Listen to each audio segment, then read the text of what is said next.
Gautami high school 2025 10వ తరగతి పరీక్ష ఫలితాలలో అగ్రగామి శ్రీ గౌతమి 596, 594, 591, 590, 589, 586, 586, 585, 584, 576 వంటి మార్కులతో ప్రభంజనం. 590కి పైగా నలుగురు, 570కి పైగా 15 మంది, 550కి పైగా 33 మంది, 500కు పైగా 70 మంది.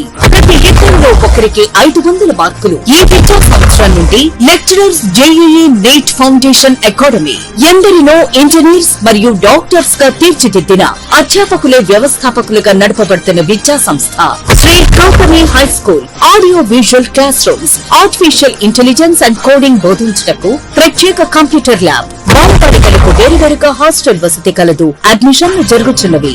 Shri Gautami high school, Chirala. Cell number 9247472417, తేరాల 7396344837, Inkollu 8125184043. Welcome to International Delhi Public School, Cherkupalli, a beacon of innovative and excellence-driven education.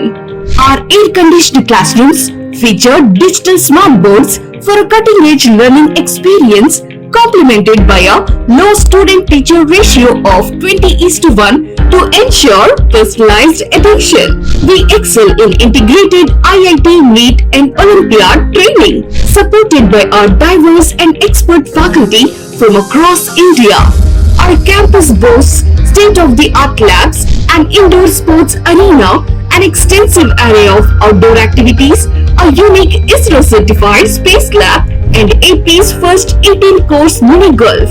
We are also home to a dynamic activity corner for arts and wellness. Recognized as India's best CBSE school with the Indian Education Excellence Award, we are committed to outstanding education and STEM learning. Admissions are now open. For more information, contact International Delhi Public School, Aripalli Road, Ponnapalli Village, Cherkupalli Mandal, Bapatla District, Andhra Pradesh. Contact 7702-172-162, 7799-797931, 7799-797932.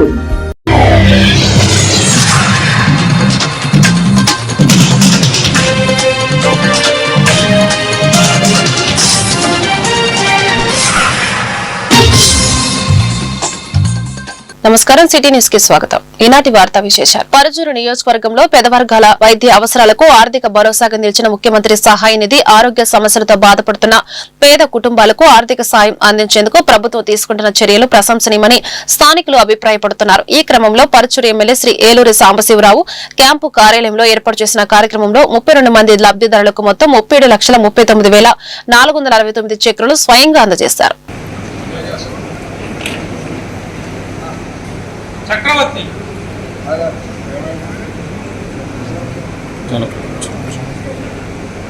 Mustafa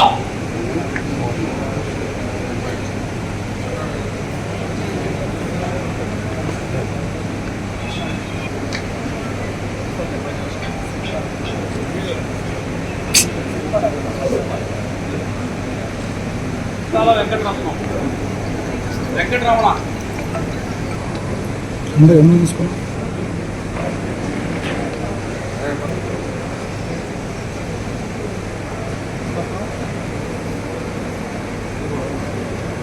Gorantla Haribabu,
చూడండి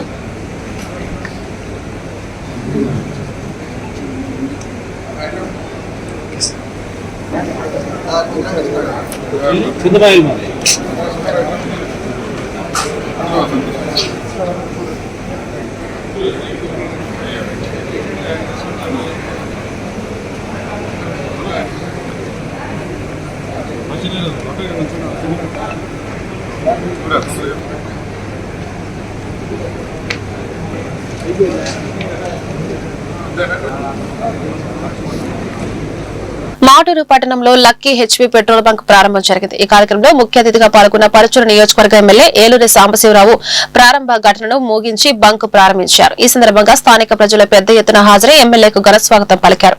petrol bunk ప్రారంభం వల్ల మాటూరు పరిసర గ్రామాల ప్రజలకు ఇంధనానికి మరింత అందుబాటు కలగనుందని వారు హర్షం వ్యక్తం చేశారు.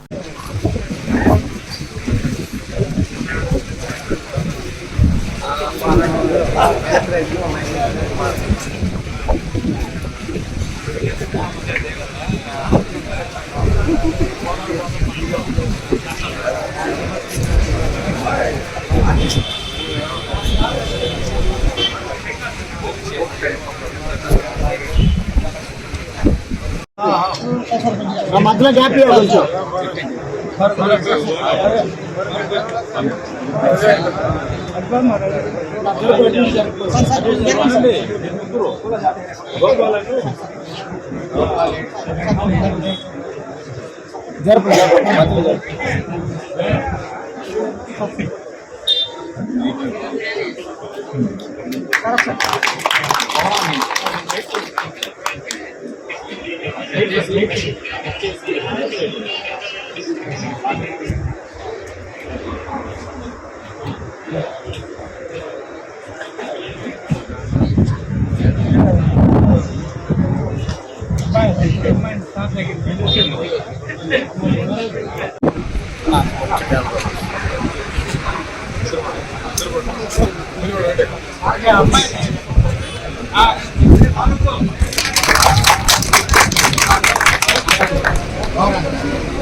నల్లబర్లి పొగాకు కొనుగోలుపై రాష్ట్ర ప్రభుత్వం కీలక నిర్ణయం తీసుకుంది. రైతులకు అండగా నిలవరనే లక్ష్యంతో 300 కోట్ల నిధులను ముఖ్యమంత్రి నారా చంద్రబాబు నాయుడు కేటాయించారు. ఈ నిర్ణయం నేపథ్యంలో జరిగిన సమీక్ష సమావేశంలో పరుచూరు ఎమ్మెల్యే ఏలూరి సాంబశివరావు, జిల్లా కలెక్టర్ వెంకటమురళి పాల్గొన్నారు. రైతు ప్రయోజనాలే ప్రభుత్వ లక్ష్యమని బర్లీ పొగాకు కొనుగోలును ప్రభుత్వం చేపడుతుందని తెలిపారు. మన గౌరవ వ్యవసాయ శాఖ మంత్రి వర్యులు శ్రీ అచ్చెన్నాయుడు గారు పరుచూరు వస్తామన్నారు. ముఖ్యమంత్రి గారి ఆదేశాల మేరకు వారు గతంలో కూడా మనకి ఈ సమస్య మీద పెద్ద ఎత్తున సహాయ సహకారాలు అందించారు. ఎప్పటికప్పుడు ముఖ్యమంత్రి గారికి వారి ఈ సమస్యని తీసుకెళ్లే దాంట్లో గౌరవ చూపారు. అలాగే అగ్రికల్చర్ సెక్రటరీ శ్రీ రాజశేఖర్ గారు వస్తున్నారు. తర్వాత వ్యవసాయ కమిషనర్ ఢిల్లీరావు గారు. సరైన పొగాకు కొనుగోలు చేయబడదు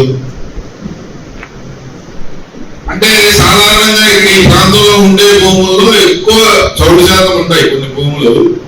కానీ ఆకు మీద తెలపదనం వచ్చేసి సలినిటీ షోకేసింగ్ అవుతా ఉంటే అట్లాంటి తీసుకోవాలి. అట్లాంటి పొగాకు మన దగ్గర లేదు, అది ఇబ్బంది లేదు. ప్లాస్టిక్, పేపరు, పక్షి, జంతు మరియు లోహ సంబంధ అన్ని పదార్థాలు లేకుండా చూసుకోవాలి.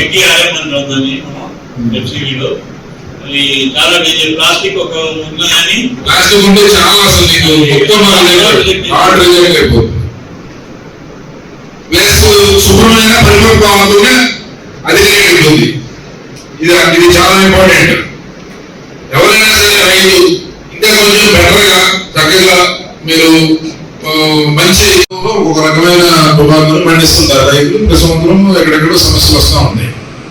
కానీ ఈ పొగాకులో ఉన్న విశిష్టత మూలన ఇప్పటి వరకు రైతులకి ప్రభుత్వం ఇంటర్ఫీర్ కావాల్సిన అవసరం ఏర్పడలేదు. ఎందుకంటే ఈ క్రాప్ గ్రైండింగ్ పర్పస్ వాడతారు. కంపల్సరీ రెగ్యులర్ గా వాడే పొగాకుతో పాటు దీన్ని కూడా బ్లెండ్ చేయడం ద్వారా దాని నుంచి తయారు చేసే ప్రొడక్ట్ సిగరెట్లు కానీ లేకపోతే ఇతరత్ర ప్రొడక్ట్స్ క్వాలిటీ ఉండటం వలన, దాని మీద కస్టమర్ కి సాటిస్ఫాక్షన్ ఉండటం వలన దీనికి ఒక డిమాండ్ ఏర్పడింది. ప్రభుత్వం అవసరం లేకుండా ఈ రైతులు ఎన్నో సంవత్సరాల నుంచి సొంతంగా వాళ్ళు పెట్టుబడి పెట్టుకుంటూ, వాళ్ళు దీంట్లో మెలకువలు తెలుసుకుంటూ, కంపెనీకి తగ్గట్టుగా వాళ్ళ అవసరాలకు తగ్గట్టుగా ఈ ప్రొడక్ట్ తయారు చేసి అందించారు. దీని వలన, ఈ రైతుల వలన కొన్ని వేల మంది, లక్షల మందికి లక్షల పనిదినాలు కల్పించబడి, అట్ ది సేమ్ టైం ఎన్నో వందల కోట్ల, వేల కోట్ల రూపాయలు విదేశీ మారక ద్రవ్యం అందించబడింది రైతులు కష్టం వల్ల. ఈ రోజు రైతుకు మొట్టమొదటిసారిగా కష్టం వచ్చింది. పెద్ద రైతు సరి చేసుకోలేని బాగా కష్టం వచ్చింది. ఆ కష్టాన్ని ఈ ప్రభుత్వం, రైతు ప్రభుత్వం, చంద్రబాబు నాయుడు గారు ముఖ్యమంత్రిగా ఉన్న ప్రభుత్వం వెంటనే గుర్తించి తగిన చర్యలు చేపడతా ఉంది. ఆ చర్యలన్నింటినీ ఈరోజు తుది రూపం వచ్చింది. ఇక్కడ ఏదైనా ఒక పని ప్రభుత్వం చేయాలంటే ప్రతి సిస్టమేటిక్ గా లేకపోతే బాపట్ల జిల్లా చీరాల తహసీల్దార్ కార్యాలయం వద్ద దళిత బహుజన పార్టీ జిల్లా అధ్యక్షులు షేక్ జీలానీ ఆధ్వర్యంలో పెంచిన విద్యుత్ ఛార్జీలను తగ్గించాలంటూ నిరసన ప్రదర్శన నిర్వహించారు. ఈ సందర్భంగా ఆయన మాట్లాడుతూ ప్రజల పూర్తి మద్దతుతో అఖండ మెజార్టీ అధికారం చేపట్టిన కూటమి ప్రభుత్వం ప్రజలు ఎదుర్కొంటున్న అధిక విద్యుత్ ఛార్జీలను తగ్గించాలని అన్నారు. గత ప్రభుత్వంలో 9 సార్లు విద్యుత్ ఛార్జీలను పెంచి పేద ప్రజల జీవితాల్లో అంధకారం నింపింది అని తెలిపారు. ఈ కార్యక్రమంలో ఇమ్రాన్, షరీఫ్, రెహమాన్, ఆనంద్, శ్రీను తదితరులు పాల్గొన్నారు. తగ్గించాలి పెరిగిన విద్యుత్ ఛార్జీలు వెంటనే, తగ్గించాలి పెరిగిన విద్యుత్ ఛార్జీలు వెంటనే, విద్యుత్ ఛార్జీలు వెంటనే, తగ్గించాలి పెరిగిన విద్యుత్ ఛార్జీలు వెంటనే, తగ్గించాలి పెరిగిన విద్యుత్ ఛార్జీలు వెంటనే, తగ్గించాలి తగ్గించాలి పెరిగిన విద్యుత్ ఛార్జీలు వెంటనే, తగ్గించాలి నిత్యావసర ధరలు వెంటనే, పెరిగిన విద్యుత్ ఛార్జీలు వెంటనే. ముందుగా మిత్రులందరికీ జేబీ మిత్రులారా, మన ఆంధ్రప్రదేశ్లో ఇప్పుడు గత ప్రభుత్వం 9 సార్లు కరెంట్ ఛార్జీలు పెంచింది మిత్రులారా. కానీ ఇప్పుడు ఇది ప్రజాప్రభుత్వం కూడా కరెంట్ ఛార్జీలు పెంచడం ఇది చాలా బాధాకరమైన విషయం. ఎందుకంటే ఈ రోజున 500 ఉన్న కరెంట్ బిల్ 1000 రూపాయలు, 1200, 1400 దాకా వస్తుంది. ఇది సమంజసం కాదు. అదంటే గత ప్రభుత్వం అంటే అదంతా అక్రమణ ప్రభుత్వం కాబట్టి అది ఎంత 9 సార్లు కాదు 10 సార్లు పెంచారు, అయిపోయినది. ఇది మన ప్రజాప్రభుత్వంలో కరెంట్ ఛార్జీలు పెంచడం అంటే చాలా బాధాకరమైన విషయం. ఇప్పటికైనా సరే మన పెద్దల గౌరవనీయులు ఆంధ్రప్రదేశ్ అభివృద్ధి ప్రదాత మన ప్రీత ముఖ్యమంత్రి గారు నారా చంద్రబాబు నాయుడు గారు, అలాగే మన కాబోయే ముఖ్యమంత్రి నారా లోకేష్ బాబు గారు దీనిపై ఆలోచించి ఈ పెరిగిన విద్యుత్ ఛార్జీలు వెంటనే తగ్గించాలి. అలాగే నిత్యావసర ధరలు ఉన్నాయి. మన ఆంధ్రప్రదేశ్లో చాలా మంది పేద మధ్య ప్రజలు ఉన్నారు. ఈ రోజులో ఏదైనా పొలాలన్న ఆయిల్ ప్యాకెట్లు కానీ, కందిపప్పు కానీ, చింతపండు కానీ, మినపప్పు కానీ ఏదైనా సరే ఆకాశాన్ని అందుకునే మిత్రులారా, ఇవి కూడా పేద మధ్య ప్రజలకు అందుబాటులోకి తేవాలి. అలా అట్లాగే ఈ పెరిగిన విద్యుత్ ఛార్జీలు వెంటనే తగ్గించి ప్రజలపై భారాన్ని తగ్గించాలని మన దళిత బహుజన పార్టీ తరఫున డిమాండ్ చేస్తూ, అలాగే ఎందుకంటే ఇది మన ప్రజాప్రభుత్వంలో ప్రజలకు అందుబాటులో అన్నీ ఉండాలి, ప్రజల మీద భారం ఉండకూడదు. అలాగే ఎంతోమంది నిరుపేదలు చీరాల నియోజకవర్గంలో ఉంది, ఎంతోమంది పేదలు ఉన్నారు, ఇల్లు లేక అద్దెల్లో మగ్గుతున్నారు. వాళ్ళందరికీ పట్టాలు ఇచ్చి వెంటనే వాళ్ళకి ఇల్లు కట్టించమని మన ప్రీతమ్మ, మన పెద్దలు గౌరవనీయులు, మన చీరాల పేదల పార్టీ పెనిది మన గౌరవనీయులు మన ఎమ్మెల్యే గారికి కొండే గారిని కూడా మనం చెప్పడం జరిగింది. ఆయన కూడా సానుభూతి స్పందించి పేదలకి న్యాయం, ఎందుకంటే ఆయన కూడా ప్రతి విషయంలో పేదలకి సాయం చేసే వ్యక్తి, మంచి వ్యక్తి కాబట్టి ఆయన కూడా మేము ఎమ్మెల్యే గారు కూడా చెప్పాం, అలాగే కలెక్టర్ గారికి కూడా తెలియపరిచాం. అలాగే మేము పెద్దలు గౌరవనీయులు మన ఆంధ్రప్రదేశ్ అభివృద్ధి ప్రదాత మన గౌరవనీయులు ప్రీత ముఖ్యమంత్రి నారా చంద్రబాబు నాయుడు గారికి, అలాగే మేము కాబోయే ముఖ్యమంత్రులు నారా లోకేష్ బాబు గారి దృష్టికి కూడా తీసుకెళ్తాం. మీ నారా లోకేష్ బాబు గారి అపాయింట్మెంట్ కూడా మనం డేట్ కోరాము, దాని మీద డేట్ ఇస్తామన్నారు. ఇస్తే దాని విషయం కూడా వాళ్ళు స్పందించి తెలియపరిచి పేదలకు చీరాల నియోజకవర్గంలో చాలా మంది 70% మంది పేదలు ఉన్నారు, అద్దెలలో ఉన్నారు, వాళ్ళకి సొంత ఇల్లు లేక స్థలాలు లేక చాలా ఇబ్బంది పడుతున్న వాళ్ళకి వెంటనే స్థలాలు కట్టించి ఇల్లు కట్టించమని మన దళిత బహుజన పార్టీ తరఫున డిమాండ్. మండల కేంద్రమైన బొల్లాపల్లి గ్రామంలో నూతనంగా ఏర్పాటు చేసిన ఎంఎస్ఎంఈ పార్క్ శిలా ఫలకాన్ని గుర్తు తెలియని వ్యక్తులు ధ్వంసం చేశారు. ఈ ఘటన స్థానికంగా కలకలం రేపింది. ఈ విధ్వంసంపై తెలుగుదేశం పార్టీ బొల్లాపల్లి మండల నాయకులు తీవ్ర అభ్యంతరం వ్యక్తం చేశారు. ఏపీ చీఫ్ విప్ జీవి ఆంజనేయులు సూచన మేరకు వెంటనే స్థానిక పోలీస్ స్టేషన్ లో ఫిర్యాదు దాఖలు చేశారు. ఈ ఘటన వెనుక ఉన్న కారణాలు, బాధ్యులను గుర్తించి కఠిన చర్య తీసుకోవాలని రాష్ట్ర తెలుగు రైతు కార్యదర్శి పెమ్మసారి నాగేశ్వరరావు, ఐటీడీపీ పల్నాడు జిల్లా అధ్యక్షుడు తిప్పిశెట్టి వెంకటేశ్వర్లు, పేసల నారాయణ మరియు మండల టీడీపీ నాయకులు పోలీసులను కోరారు.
ఆదివారం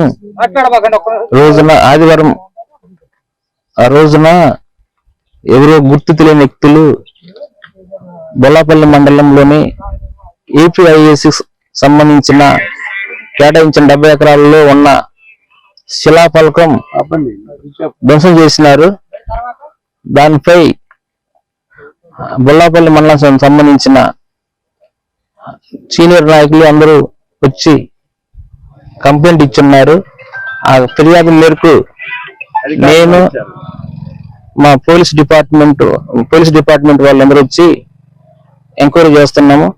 దీనిపై సమగ్ర విచారణ జరిపి పోలీసు వారిని శంకుస్థాపన కార్యక్రమంలో ప్రభుత్వ అధికారులు, ఎంఎస్ఎంఈకి సంబంధించినటువంటి ఉన్నతాధికారులు, అలాగే మన స్థానిక శాసనసభ్యులు గౌరవనీయులు శ్రీ జీవి ఆంజనేయులు గారు, అలాగే మన గౌరవ పార్లమెంట్ సభ్యులు, పార్లమెంటరీ పార్టీ తెలుగుదేశం పార్టీ అధ్యక్షులు శ్రీ లావు శ్రీకృష్ణదేవరాయలు గారి కృషితోటి, సహకారంతో మరి ఈ పార్కు మరి శంకుస్థాపన కార్యక్రమం జరిగింది.